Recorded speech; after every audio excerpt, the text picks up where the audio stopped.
നൊവീസിയറ്റ് കാലഘട്ടത്തിൽ ഉത്സാഹത്തോടും തീഷ്ണതയോടും കൂടി ഒരു മാസത്തോളം പുതുജീവിതമുറ ആചരിച്ച് വീണ്ടും അൽഫോൻസാമയെ രക്തസ്രാവം കടന്നാക്രമിച്ചു.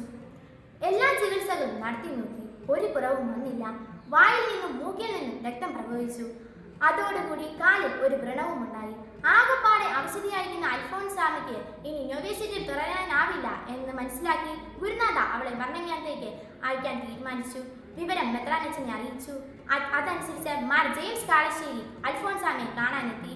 അവളുടെ ദൈവചിത്തത്തിനുള്ള വഴങ്ങാനുള്ള മനസ്സ് ഗ്രഹിച്ചു. അവളെ ബർമിംഗ്ഹാമിലേക്ക് അയക്കേണ്ട എന്ന് പറഞ്ഞു. രോഗം തുടങ്ങിയിട്ട് 9 മാസം കഴിഞ്ഞു. അന്നാണ് ഏലിയാസച്ചന്റെ കീർത്തിയും മതശക്തിയെ പറ്റിയുള്ള പ്രസിദ്ധി ആരംഭിച്ചത്. ലൂയിസ് അച്ഛൻ ചാവറയച്ഛന്റെ നൊവേന തുടങ്ങുവാൻ നിർദ്ദേശിച്ചു. അൽഫോൻസാമ തനിച്ച് നവനാൾ പ്രാർത്ഥന ജപിച്ചു. നമുക്കും അതിന്റെ ഫലമായി അൽഫോൻസാമയുടെ രോഗം 9-ാം ദിവസം മുഴുവനായി വിട്ടുമാറി.